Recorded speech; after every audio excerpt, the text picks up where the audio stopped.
வாசகர்களுக்கு வணக்கம். புத்தகங்கள் பரிந்துரைப்போம் அப்படிங்கிற இந்த பகுதியில் இன்றைக்கி நான் உங்களோட பகிர்ந்துக்க போகிற புத்தகம் எழுத்தாளர் ரஸ்கின் பாண்ட் அவர்கள் எழுதிய த ப்ளூ அம்பர்லா அப்படிங்கிற இந்த குட்டி புக்கு தான். இந்த புக்கு வந்து சில்ட்ரன்ஸ்க்கான புக்கு, நம்மளும் படிக்கலாம்.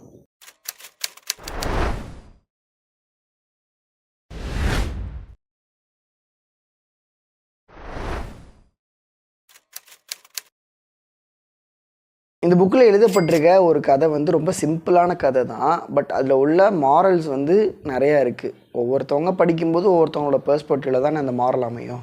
ஸோ இந்த ஏஜில் எனக்கு படிக்கும்போது ஒரு விதமான மாரல் அமைஞ்சிச்சு. அது என்னங்கிறத நான் வீடியோ முடியும் போது சொல்கிறேன். இந்த ப்ளூ அம்பர்லா இதோட கதை என்ன அப்படின்னா, ஹிமாச்சல்ஸுக்கு பக்கத்தில் வந்து கர்வால் அப்படின்ற ஒரு கிராமம் இருக்குது, ஒரு மலை கிராமம். அந்த கிராமத்தில் தான் பின்யா, பிஜு அப்படிங்கிற 2 பேர் இருக்காங்க. பின்யா வந்து தான் முக்கியமான கதாபாத்திரம் இந்த கதையில். பிஜு வந்து பின்யாவோட அண்ணன். பின்யா வந்து மாடு மேய்க்க போயிட்டுருக்கா. மாடு மேய்க்க போகும்போது ஒரு டூரிஸ்ட்டை வந்து பார்க்குறா. அங்கே ஒரு 4-5 பேர் உட்காந்து சாப்பிட்டுட்டு இருக்காங்க. அந்த இடத்துல வந்து ஒரு ப்ளூ கலரில் ஒரு அழகான வசீகரமான ஒரு அம்பர்லா இருக்குது. அந்த அம்பர்லா வந்து பின்யா பார்த்துடுறா. கிட்டக்க போகிறா. அந்த அம்பர்லா கிட்ட போய் பார்க்கணுன்னு சொல்லி கிட்டக்க போயிட்டுருக்கா. இந்த டூரிஸ்ட்டும் வந்து பின்யா வந்து பார்த்துட்றாங்க. பார்த்துட்டு அந்த பொண்ணுக்கு காசு ஏதோ தேவைப்படுது போல், ஏதோ கொடுத்து அனுப்புங்க அப்படின்னு அவங்க ஹஸ்பண்ட் கிட்ட சொல்கிறாங்க. ஆனால் அந்த இடத்துல இருக்க ஒரு லேடி வந்து பின்யாவோட கழுத்தில் இருக்கிற அந்த சிறுத்தையோட நகம் வச்ச ஒரு டாலரை வந்து பார்த்துட்றாங்க. அந்த டாலர் எனக்கு வேணும், அந்த நெக்லஸ் எனக்கு வேணும் அப்படின்னு சொல்லி கேட்குறாங்க. அந்த நெக்லஸ்க்கு வந்து அவங்க ஒரு சில பணத்தை கொடுக்குறாங்க. பின்யா வந்து இல்லை எனக்கு வேண்டாம் அப்படின்னு சொல்லிடுறா. வேறு என்ன வேணும், இந்த நெக்லஸ்க்கு பதிலாக என்ன வேணும் அப்படின்னு கேட்கும்போது, எனக்கு அந்த அம்பர்லா கொடுங்க அப்படின்னு சொல்லி கேட்குறா. பின்யா போட்டிருக்க அந்த நெக்லஸ் வந்து அவளோட ரொம்ப லக்கியான ஒரு நெக்லஸ் தான் அது. அதை கொடுத்துட்டு தான் அந்த அம்பர்லா வந்து அவள் வாங்குறா. எங்கே போனாலும் அந்த அம்பர்லாவோட தான் சுற்றுறா. அந்த ஊர் மக்களுக்கும் அந்த அம்பர்லா வந்து ரொம்ப பிடிச்சி போயிடுது. பார்க்கவே வசீகரமாக இருக்குது அந்த அம்பர்லா. எல்லார்ட்டையும் அம்பர்லா இருக்கும் அந்த ஊரில். கருப்பு கலரில் ஒரு அம்பர்லா இருக்கும். நிறைய பின்யா வீட்லேயுமே அந்த அம்பர்லா இருக்கும் பிளாக் கலரில். ஆனால் அங்கங்கே கிழிஞ்சி ஒட்டு போட்டுருக்கும். இந்த ப்ளூ அம்பர்லா வந்து பார்க்க அழகாக இருக்குது. இன்னொன்று அவளுக்கு ஏற்ற மாதிரியே இருக்குது. அவள் ஹைட்டுக்கு அவள் பிடிச்சிட்டு நடந்தால் அழகாக இருக்கிற மாதிரி தான் இருக்குது. ஸோ ஊர் மக்களுக்கு எல்லாருக்குமே கண் இருக்குது. அண்ட் வந்து அந்த ஊர்லேயே ஒரு வியாபாரி இருக்கார், ராம் பரோசா அப்படின்னு ஒரு வியாபாரி இருக்கார்.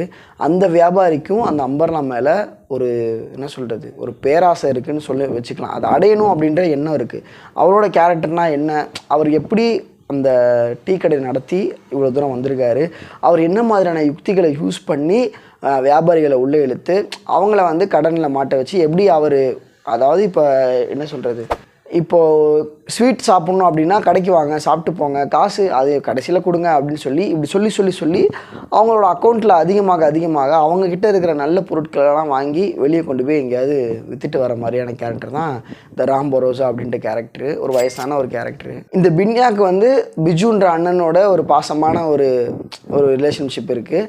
அண்ட் வந்து அவங்க பேரண்ட்லாம் எப்படி, அவங்க அப்பா இல்லை அம்மா மட்டும்தான் இருக்காங்க, அவங்க எப்படி வளர்க்குறாங்க, அங்கே அந்த மலைவாழ் மக்கள் கிராமத்தில் இருக்கிற அந்த ஸ்கூல் எஜுகேஷன் சிஸ்டமு, அவன் ஸ்கூல் போயிட்டு வர்றது, அதுக்கப்புறம் அந்த மக்களுடைய வாழ்வியல், இதெல்லாம் ஒரு பக்கம் போனாலும் இந்த பின்யாவுக்கு வந்து இந்த அம்பர்லா தான் எல்லாமே அப்படின்ற மாதிரி தான் கதை போகும். ஒரு நாள் வந்து இந்த ராம் பரோசாட்ட வந்து ராஜாராம் அப்படிங்கிற ஒரு பையன் வந்து வேலைக்கு சேர்றான். அந்த பையன்கிட்ட வந்து அந்த ராம் பரோசா சொல்கிறாரு, அந்த அம்பர்லா வந்து திருடிட்டு வந்துரு அப்படின்னு சொல்கிறாரு. இவன் திருட போகிறான், திருடிடுறான். இதுக்கப்புறம் என்ன ஆச்சுங்கிறதான் கதை. இதுக்கப்புறம் இருக்கிற விஷயம் வந்து எப்படின்னா, ரியல் லைஃப்லேயும் சரி மற்ற இடத்துலையும் சரி இருக்கிறவன் வந்து இல்லாதவன்கிட்ட ஏதாவது ஒரு விஷயம் இருந்துச்சுன்னா அதை அடையணுன்ற எண்ணம் இருக்குல்ல, அது ரொம்ப குரூரமான எண்ணம். ஆனால் இந்த கதையில் வந்து லாஸ்ட்டில் ஒரு ட்விஸ்ட் இருக்கும். அந்த ட்விஸ்ட்டு படிக்கும்போது தான் ரொம்ப ஒரு அறம் சார்ந்து ரொம்ப ஒரு லாயல்ட்டியான ஒரு கதையாக போய் முடியும். கண்டிப்பாக இந்த புக்கு வந்து குழந்தைங்க படிக்கலாம். நம்ம படித்தும் இந்த கதையை வந்து குழந்தைங்களுக்கு சொல்லலாம். இதுக்கப்புறம் என்ன நடந்தது அப்படிங்கிறத நீங்கள் புக்கு வாங்கி தான் நீங்கள் படிக்கணும். அப்படி படித்தா தான் அந்த எழுத்தாளர் சொல்ல வந்த விஷயத்த நீங்கள் ஃபீல் பண்ண முடியும் அப்படின்னு தான் நான் நம்புகிறேன். ஸோ இந்த புக்கை வாங்கி படிங்க, பிடிஎஃப்பில் படிக்காதீங்க. இந்த புக்குன்னு இல்லை, எந்த புத்தகத்தையும் பிடிஎஃப்பில் படிக்காதீங்க. இந்த புக்கோட பர்ச்சேஸ் லிங்கை நான் கீழே டிஸ்கிரிப்ஷனில் கொடுக்குறேன். அவ்வளோதான். தேங்க்யூ.